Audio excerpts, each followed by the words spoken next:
Hey, I'm Peter Franson from christiangeekcentral.com and Spirit Blade Productions, here with my uncut review of Evil Dead Rise. Quickly, as a reminder for you fans of cosmic horror, you can get the Spirit Blade Productions audio drama presentation of From Beyond by H.P. Lovecraft in multiple versions for just $1 at patreon.com/spiritbladeproductions. But for now, on with the review. The synopsis on IMDb for Evil Dead Rise reads, "A twisted tale of two estranged sisters whose reunion is cut short by the rise of flesh-possessing demons, thrusting them into a primal battle for survival as they face the most nightmarish version of family imaginable." Okay, so this is a reboot of the horror comedy or comedy horror franchise originally directed by Sam Raimi, but this has a different writer, different director, and a different vibe, thankfully, because I just never connected with any of those Evil Dead movies.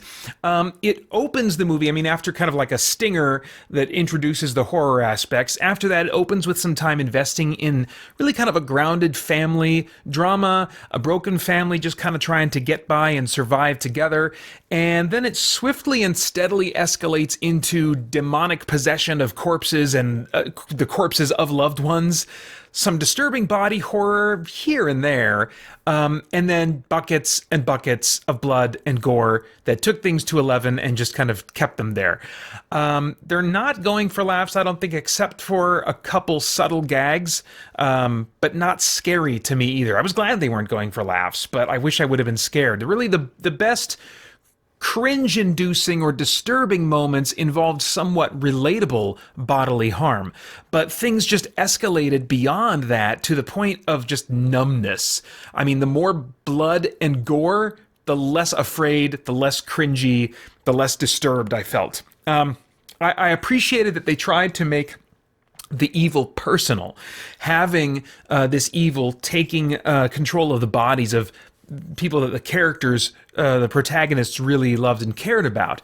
But evil in those moments was still personified in the performance in a nearly cartoonish way, when something more subtle, could have been employed that would be less conventional, I think feel more real somehow and be more disturbing as a result. But it was just kind of like, oh yeah, that's how actors perform when they're doing the whole exorcist thing,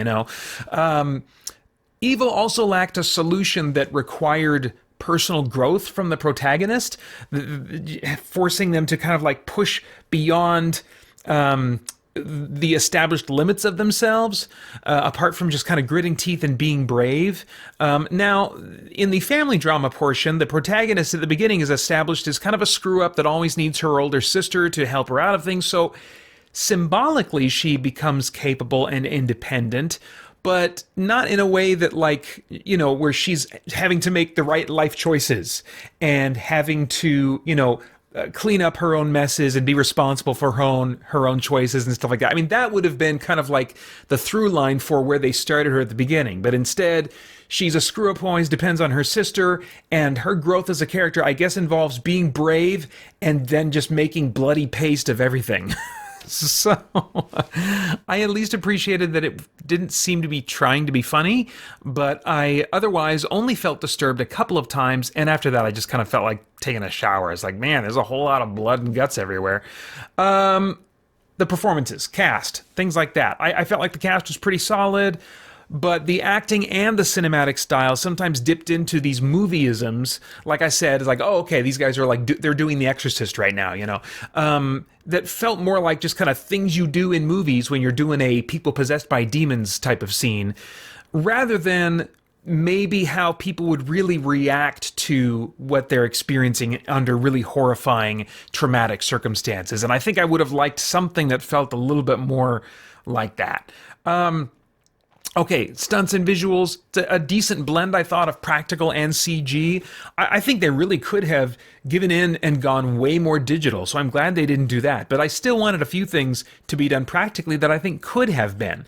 At the end of the day, though, I don't really have complaints. My mind only kind of drifts to nitpicking there because of other elements of the movie that didn't work for me. All right, so themes. Is there anything of moral, philosophical, or spiritual significance going on in the themes of this thing that might trigger some worthwhile thought or conversation?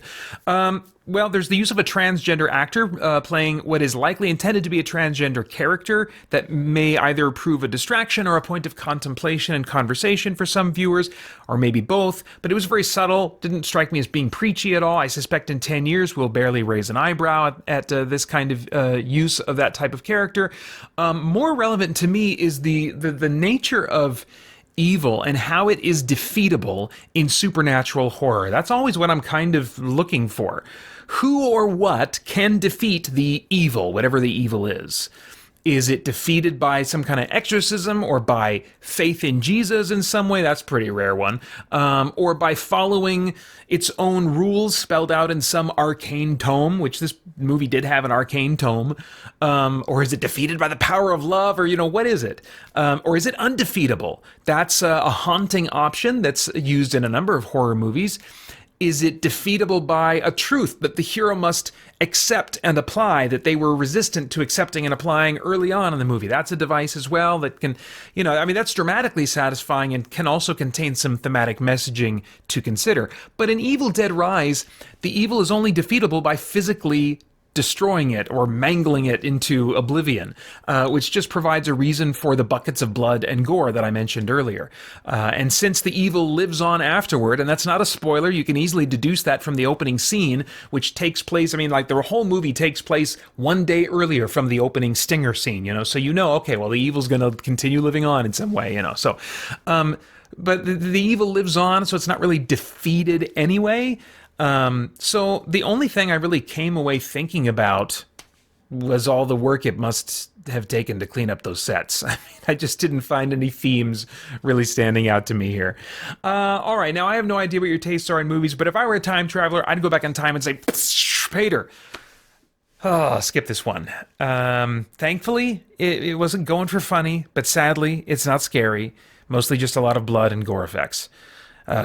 Yeah, enough said, I guess. This one's rated R for strong, bloody horror, violence, and gore, and some language. Those are all my thoughts for now on Evil Dead Rise, but we've got two bits of business to take care of right now. First off, right now I'd like to take some time to write a tune for pre-made rhyme. The lyrics kind of never change, but the melody gets rearranged. I never know what I'll create to say how much I appreciate Dan Excel, Gabriel Stinson, Olin D. Branham, Winston Crutchfield, Lee Bray, Justin D. Myers, Joel Nelson, and Scruffosaurus. Thank you for supporting me, and SBP and CGC. And now to all who hear this tune, thank you as well. Please come back soon.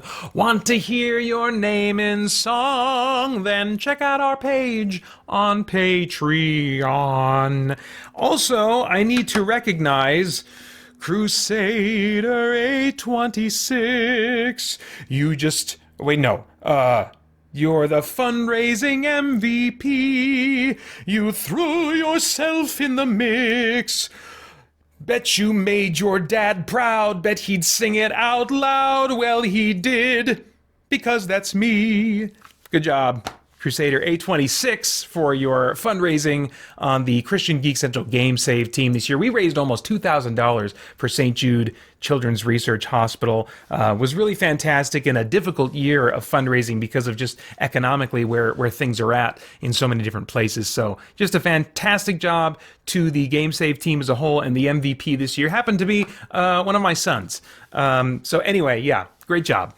As always, guys, I'd love to get your reactions, your thoughts in the comments below. Please like, share, subscribe, click that bell to stay connected. I want to thank the Spirit Blade Insiders for making so much of my content possible. You can get info about the benefits of joining, one of which is that free horror audio drama. Well, free, not, it's free once you're on. It's not free, $1 at the $1 tier. You get multiple versions of that audio drama.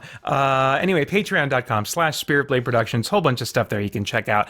And then, of course, as always, I hope you'll check out our podcast, stay connected to all CGC content over at christiangeekcentral.com as we continue to geek out and seek the truth. For more chat about geek entertainment, answers to your questions, and news from the wider world of Christian geekery, get the Christian Geek Central podcast today on iTunes and other podcast services.